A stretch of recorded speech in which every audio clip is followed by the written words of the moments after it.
Monkey Steals the Peach? No. So we're going to do, these are basic attacks, grab attacks, and a lot of people question the practicality of grab attacks. But let me tell you, it's not a situation in real life where you're gonna go up and say, grab me, because this is how people like to make fun of Aikido, because a lot of times in an Aikido demonstration or a dojo, the guy goes like this, and the person grabs, and then they do the technique. And that's not inferior, I'm not saying that, I'm saying that it appears to be something that's very unrealistic. However, people grab you in fights all the time. And so what we want to learn are the principles of escaping the grab, and so we use some structured exercises and techniques to learn those principles. So that's what we're doing tonight, and I want to show you some things that Sensei taught and some other things that we've learned along the way. So let's try with this hand first. First we want to talk about the joints in the thumbs, because we're going to look at some thumb stuff today. So we have two joints in the thumb, the proximal and the distal. The focus should be on this second joint here, not this one. So I will say things like focus on the thumb. When I say focus on the thumb, that is focusing on this part of the thumb, not this part. Because this part of the thumb is still pretty strong. It's really solid. It's really basically a part of his hand, right? And so this is the joint that when I say go towards the joint, this is the one. Now the first one we're going to do is actually an ikkyo. And ikkyo works for different reasons. We're going to move around behind him. We're going to take his center off. But there's one little thing at the beginning that will make it easier, and that is to break that thumb right there. So all I'm going to do is switch hands. I'm not going to grab real hard. I'm not going to come up like this. So now relax. So a lot of the ikkyo, when you first do ikkyo, you just come up, right, and down, and that depends on him not resisting that movement. Or maybe I kick him really hard in the groin and then loosen up his grip, and then I do the Aikido technique. Okay, that works too. But then there's another way to loosen the grip, and that is to move in towards the thumb, right? So then, see what happens to him? He starts to move up, and I'm actually getting a lot of control just with the thumb, okay? So this is what we're going to do. We go in, we kind of move this way, and go toward the thumb, not up toward the hand, in toward the thumb. It's very difficult at first, because the two movements look very similar. This movement and this movement, it's hard to distinguish. Well, this is some internal stuff right here, right? Because we're talking about very specific things. Okay, so then we're going to move up and just come around like this. You don't have to go through the whole ikkyo, although this is good practice. But the important thing that we're focused on now, he's going to hold as hard as he can, and I'm going to move like this into the thumb. You see that? Starts to move him up, and it even takes his balance a little bit. Okay? Here. Here, as hard as you can.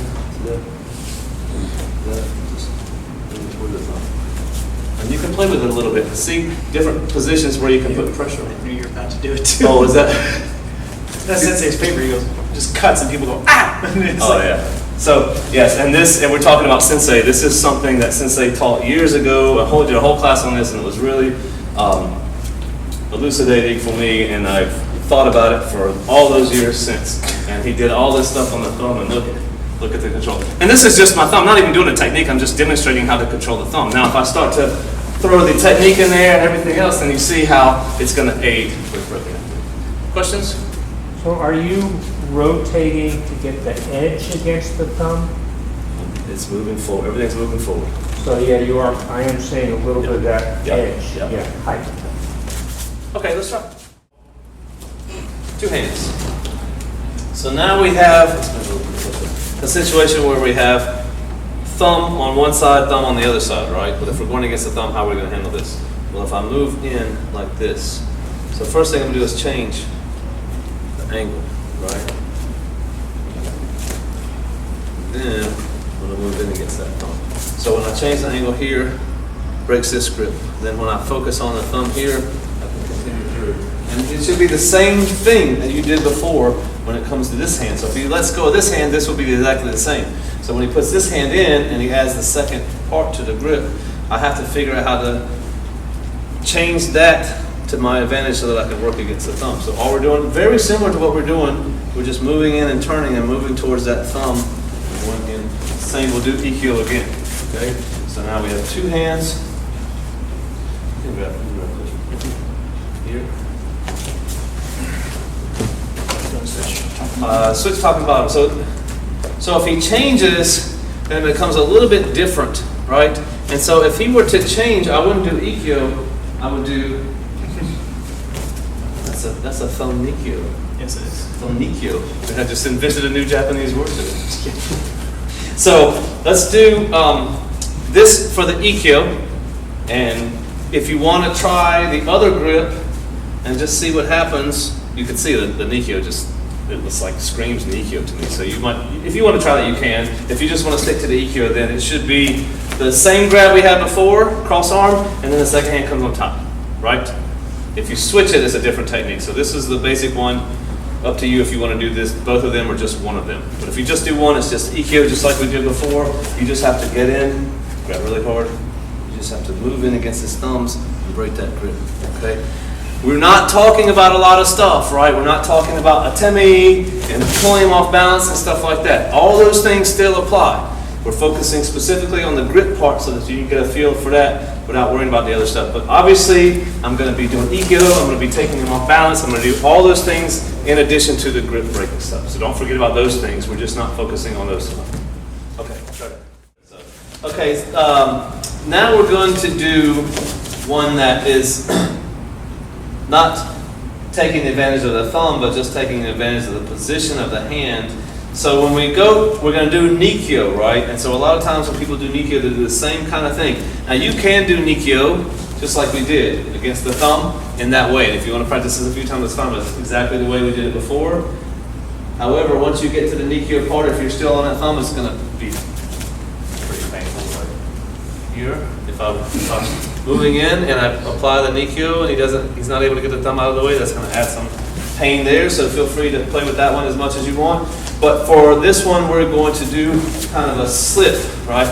So it's not, there's nothing to fight. I'm not trying to fight or move him. All I'm doing is turning my hips and twisting my hand, right? So here, it needs to be just like this, right? Just turning the wrist.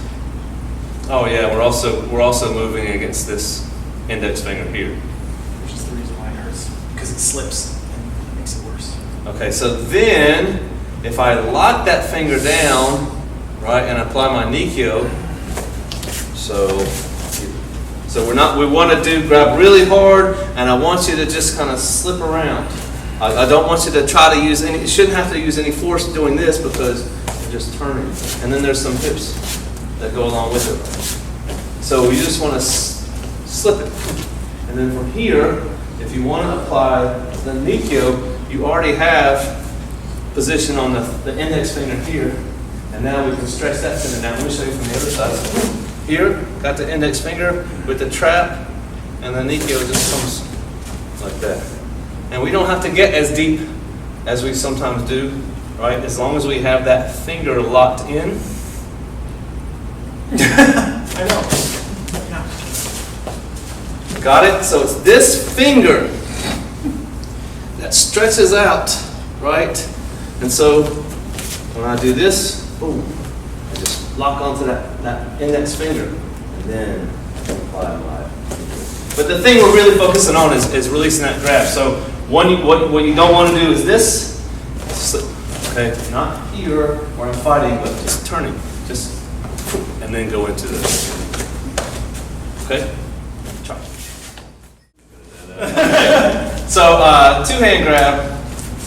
Again, not something you see every day, but I literally broke up a fight, grabbed the student by the wrist like this, and walked her into the office just like that. So I know for a fact that you can grab someone and take them somewhere by grabbing their wrist. Although, again, it's not the most common thing, but it may happen. The point is, we're not focusing on these specific defenses and attacks, but focusing on the principle of breaking the grip and what we need to do, where the weak parts of the hand are. Okay, so here we're just going to move. This is actually quite easy, because where's the weak part of the grip? It's here. So we're just coming up, right? So if he grabs as hard as he can, there's nothing that he can do. So this one, you really want to provide some resistance so that the person can feel how easy it is to pull up against that grip. And then when we get the hand here, we're going to go in and do kotegaeshi here, reverse kotegaeshi. So here, Notice he doesn't take a flip over top of me, okay? If I really want to take him down, I have to go down like that. No. Oh, sorry. No, I'm saying it's like, it just hurts. So if I do this, like a lot of people do, and he jumps over me, right? Like, he's not going to do it because I don't want him to do that. But this is what you see a lot of, especially in traditional Kodogaeshi, and he jumps over me, right? But if I actually do Kodogaeshi, he can't jump over me. He just goes down because the way that I look at Kodogaeshi, and other people may have a different opinion, I don't care, that a lot of people will focus on the wrist, and it's called Kodogaeshi, right? Wrist cutting technique. So they try to put the force on the wrist, and for a lot of people that works. And their wrists are stiff enough or inflexible enough that if you continue to twist like this, he's either going to have to jump over it or his wrist goes too far. But if I'm actually trying to control him, his whole body, I need to go more towards the shoulder, and that takes him straight to the ground, and he cannot flip over that. Understand? So if I do Kodogaeshi on the wrist, then he flips, does the sutemi, and all is good. But that's not the most effective way to do Kodogaeshi, because I've told you guys before, for the newer guys, that I had two students, Kevin and Nathaniel, and both of them had flexible enough arms that you could take them all the way down to Kodogaeshi and they would stand there and look at you. Like full Kodogaeshi all the way down to here. They weren't going anywhere, they're not flipping over their wrist. But if you take it to the shoulder like this, you can take them down. So that's important. The grip breaking part of this is actually kind of easy if you just do it correctly. Get the hand here and boom. Because when you go, let go with this hand. So this is an easy grip break, right? Basic self-defense. Boom. Someone that grabs you and you just want to run away. That's very basic self-defense. If you're teaching some people, somebody says, hey, show me some Aikido. Say, okay, let me show you how to get out of a grip. Very easy stuff. Boom. If someone asks you to show you some Aikido, don't do Kodogaeshi. I mean, don't do like Kokinage or something fancy. Do something very simple that they can actually get something from. I always do something very simple like this. So this is a very simple one that you teach in self-defense class, and it's a very easy grip release because you're going right towards the weak part of the grip. So if he holds on really tight, it's okay. I just go towards the middle. Now, what's going to make this better, I'm going to step off the line. And then when we're actually doing this, obviously there's an atemi that is involved in the technique here. So, but just trying to move in, catching here, and hold tight so that you can work against that thumb and get the feel for what it's like to go against resistance. Can you just do the angle into the shoulder again? Oh, okay. So here, what I want to do is imagine that my energy is going through the shoulder, not off to the side through the wrist, but through the shoulder. Same thing with regular Kodogaeshi, right? We don't go to here, but to here. We take the whole body off balance rather than just trying to twist the arm. Okay. Same side grab, and I'm going to come out of it here and move into Kodogaeshi. What I'm doing is working against the thumb just like before. So we come to here, he's grabbing really, really hard. I can't just go any direction. I have to focus on that part of the thumb to really get the movement. And then, boom, I'm gonna throw an atemi right here. Now look at his grip. It's almost gone, right? Here.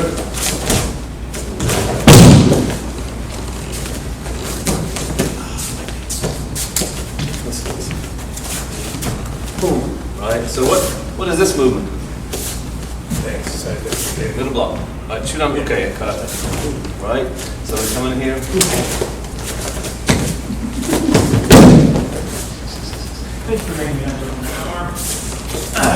So, that, admittedly, was a little bit sloppy. Why did it work? Because I'm throwing his body, not cutting his wrist. You understand the difference? So, sometimes when we do this, moving in quickly, especially in the Kodogaeshi, right?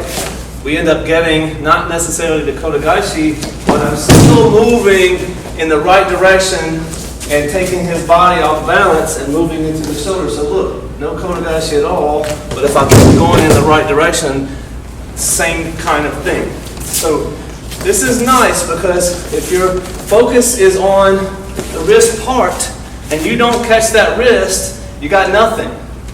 right? But if your focus is on the arm and taking it, using the arm to take the body down, then you have a much bigger place and a lot more room for error. And I like room for error. That's very important because we make errors. So here, boom, and striking. This is a beautiful atemi too. Boom, you can come right in here, and then, okay, so one more time.